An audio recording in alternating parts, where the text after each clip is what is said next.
Luiz Inácio Lula da Silva quer antecipar sua diplomação prevista para 19 de dezembro. O petista anunciou uma reunião com integrantes do MDB ontem em Brasília, que a data deverá ser em 12 de dezembro, portanto, uma semana antes. A informação foi revelada pelo líder do MDB na Câmara, Isnaldo Bulhões. Lembrando que cabe ao Tribunal Superior Eleitoral definir a data da diplomação. E aí, Ana, algum palpite para a urgência do Lula em antecipar essa diplomação?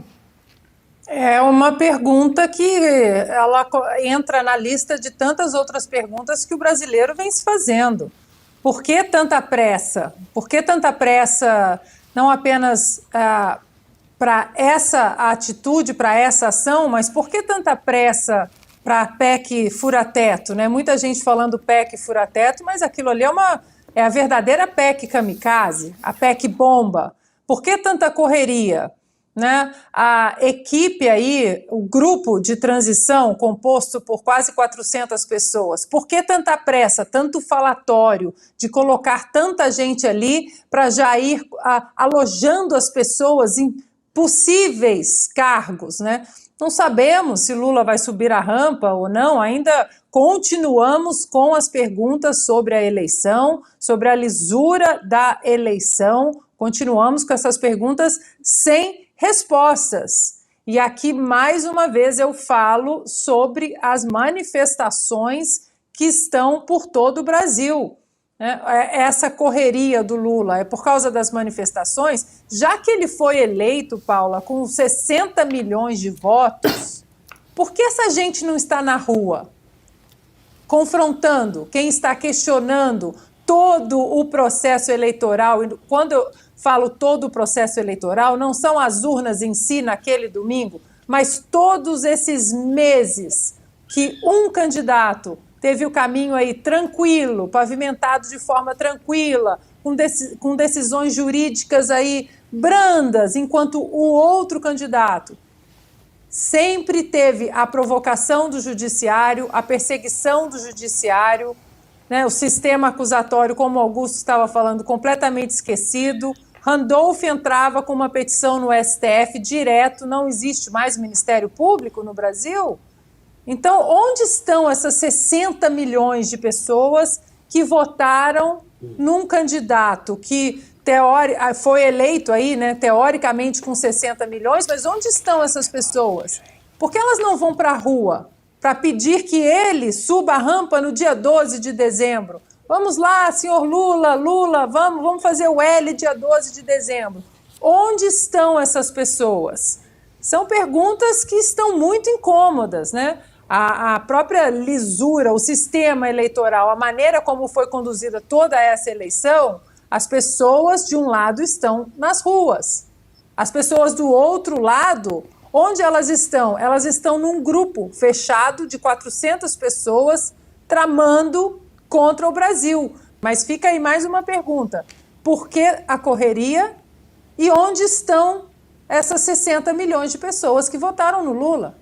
Agora jogo para o Fiuza para falar sobre essa possibilidade de antecipação da diplomação do Lula. Ô Paula, quando você se vê na iminência de voltar à cena do crime, você tem pressa. Tem pressa porque pode chegar a polícia.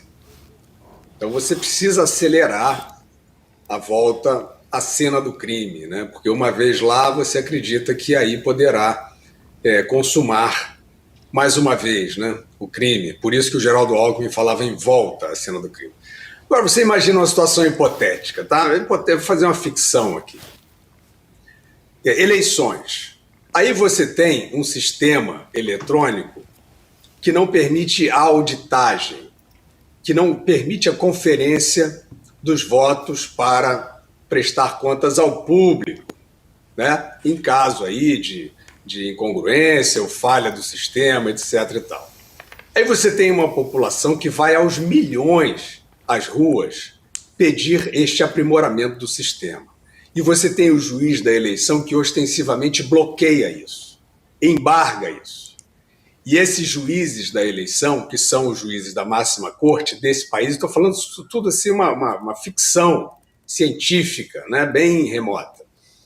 Então, esses juízes, eles passam a ser detestados por essa população. Eles passam a ser execrados porque a população sente o cheiro da manobra. Mas as coisas continuam caminhando desta maneira. E aí vem a eleição. A eleição consagra um candidato que, como acabou de dizer a Ana, é o recordista de votos sem povo visível. Né? Isso continuando no exercício da ficção, pura ficção. E você tem o outro candidato que tinha chegado ao final do seu mandato com a popularidade alta, apesar de todas as adversidades colocadas, o que é muito difícil, e sendo recebido por multidões nas ruas em todo o território nacional, absolutamente todo, até aqueles que eram redutos do outro candidato, que só falava para claques amestradas. Né? Aí você tem uma auditagem independente que constata que aquelas urnas que não têm o documento de auditagem, justamente, que o povo queria que tivesse esse documento, apresentam um desvio padrão. Um desvio padrão que favorece o ladrão. Né? Então você tem todas as urnas antigas, que têm a maior dificuldade para serem auditadas, dando, né, a soma da votação. Isso é verificável pelos dados oficiais. Você sabe onde estão as urnas, você sabe os resultados daquelas sessões. Você tem, então, um desvio padrão a favor daquele candidato, campeão de votos sem povo.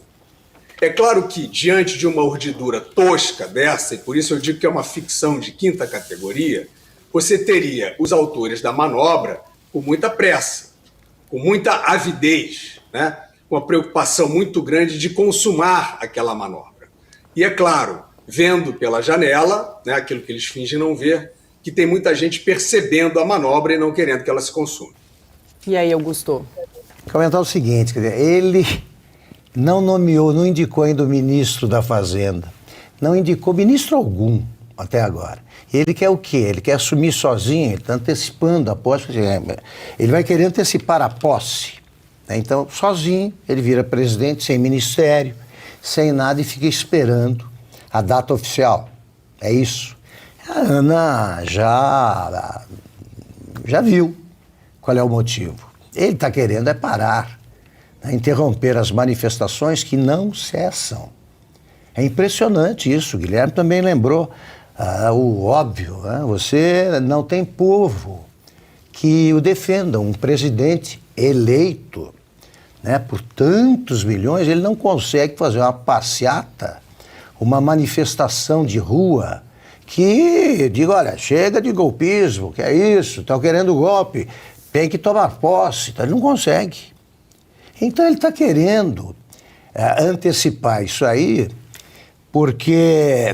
talvez porque ele queira ter uma semana a mais para acabar com os problemas que ele disse já ter resolvido.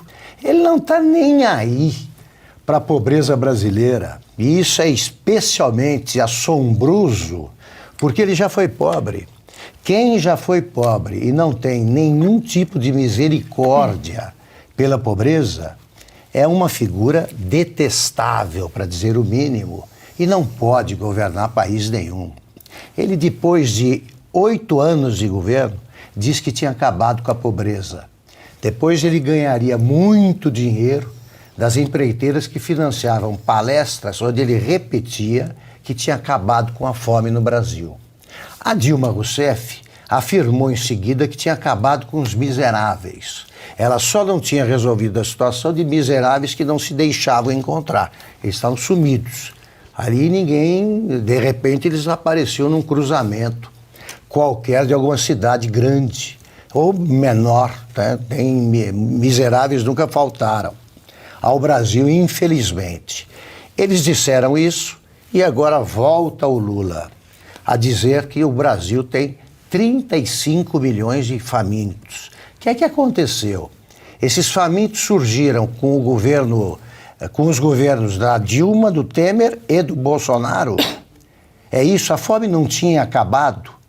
Então a única coisa que ele acrescentou ao discurso demagógico de 2002, já são 20 anos, foi o choro. Choro. Quer dizer, são lágrimas de esguicho, né? Como dizia o Nelson Rodrigues. Vai sentar no meio-fio e chorar lágrimas de esguicho.